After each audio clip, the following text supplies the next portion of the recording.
Welcome to Abrar electrical world YouTube channel.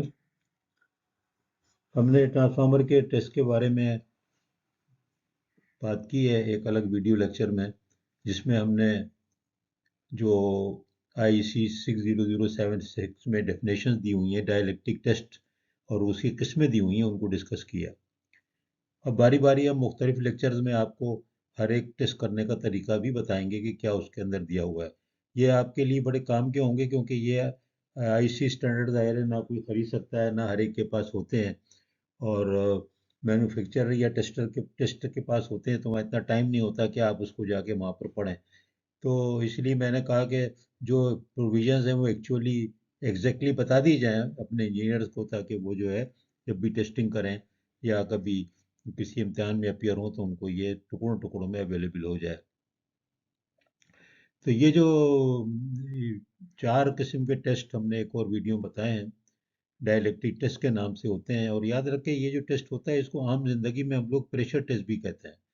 Pressure test अक्सर कह रहे होते हैं ना, यार केबल का प्रेशर कर लो, फलानी चीज़ का प्रेशर कर लो, प्रेशर टेस्ट कर लो या खाली प्रेशर कर लो। तो ये सारी की सारी चीज़ें जो हैं ये वोल्टेज टेस्ट से मुताल्लिक होती हैं। चार किस्म की उसमें हमने बयान की थी, जिसमें कि एक तो डाइलेक्ट्रिक यानी कि स्विचिंग इम्पल्स है, एक लाइटिंग इम्पल्स है, और एक ही induced voltage, induced with voltage है। और एक जो है वो दो जो हैं और हैं, वो थ्री फेज टेस्ट हैं, और वो AC SD और AC LD। तो ये सब हम उनके तरीके आपको बताएंगे अलग अलग, क्योंकि ट्रांसफार्मर एक ऐसी चीज़ है कि सबसे ज़्यादा उसके ही टेस्ट करने पड़ते हैं। और इसलिए ज़रूरी है कि हम इस चीज़ों को एक्सप्लेन करें आपको। ये जो टेस्ट हैं, जो प्रोसीजर बताए जा रहे हैं, तो ये नए ट्रांसफार्मर के लिए होते हैं, इस बात को याद रखें। अगर ट्रांसफार्मर पुराना है, रिफर्बिश हुआ है, रिपेयर हुआ है, तो उसके बाद फिर भी ये टेस्ट होंगे, लेकिन ये जो टेस्ट पर्टिकुलर है ये फिर कम वोल्टेज पे किया जाता है, 80% के करीब वोल्टेज पे करते हैं इसको। तो वो इसके अंदर कवर हम नहीं कर रहे हैं, लेकिन अलग से आपको मालूम होना चाहिए कि जब भी आप रिपेयर करें, टेस्ट करें, तो करवाएं, तो जो टेस्ट होगा वो कम वोल्टेज पे होगा, 80% पे इसका मैग्नीट्यूड होता है। तो हम आगे चलते हैं, देखें ये टेस्ट कैसे करते हैं। बहुत सौ ने किया होगा, मैंने खुद भी ये टेस्ट को बहुत दफ़ा किया है, और काफ़ी दफ़ा किया है, रूटीन टेस्ट की तरह होता है ये। तो देखते हैं कि इसमें क्या करते हैं। देखिए, ये मेथड इसका ये है कि एक सेपरेट सोर्स होता है AC का।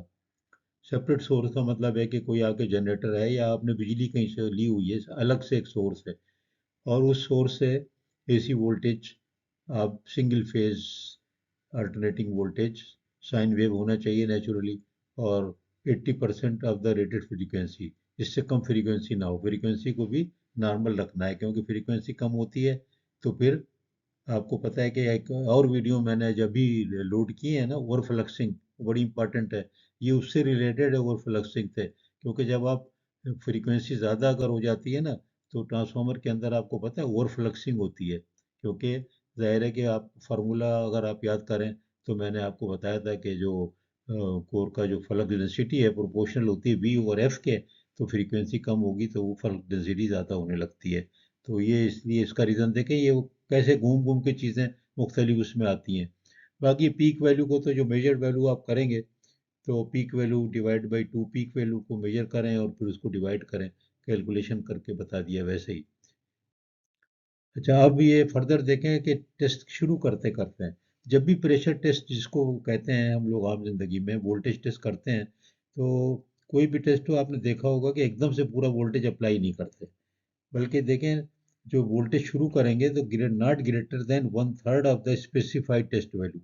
ठीक है, स्पेसिफाइड टेस्ट वैल्यू कहाँ से आएगी, वो टेबल अलग है। वो विद स्टैंड वोल्टेज के मैंने टेबल दिए हैं ना, जो दो अलग बनाए हैं, उसके अंदर मैंने ये वोल्टेज दिए हुए हैं IC के ही। तो वो भी वीडियो अभी लोड किए हैं, कुछ दिन हुए।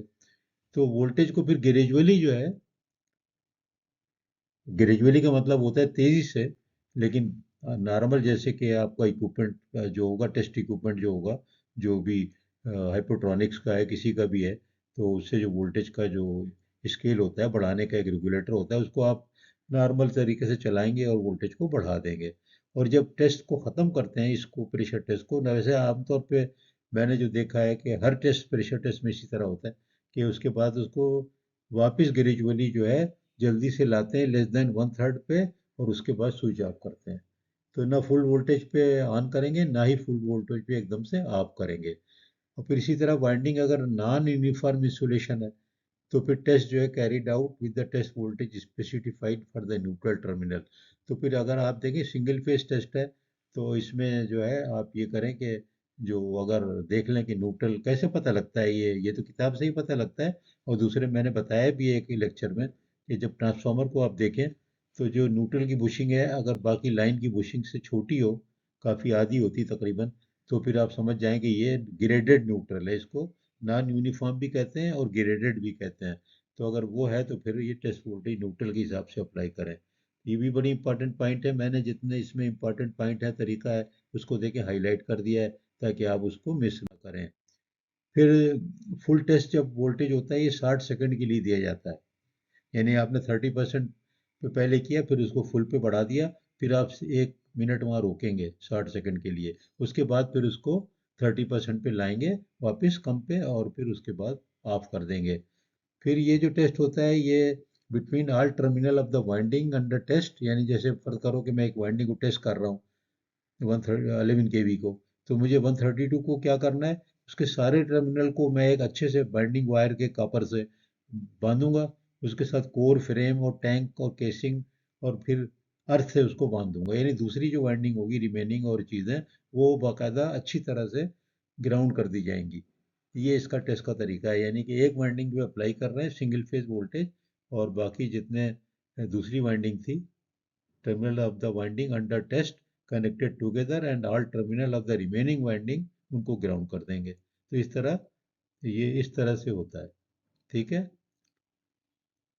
ये जिन्होंने किया होगा तो जल्दी समझ रहे होंगे, वरना फिर आप इसको बार बार पढ़ेंगे तो समझ में आ जाएगा।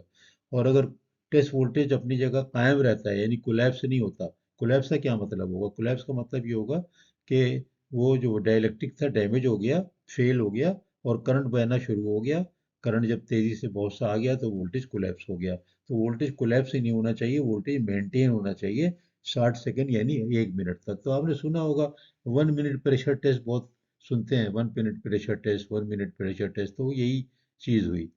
तो इसलिए मैंने कहा ये प्रोसीजर आप लोगों को बता दी जाए।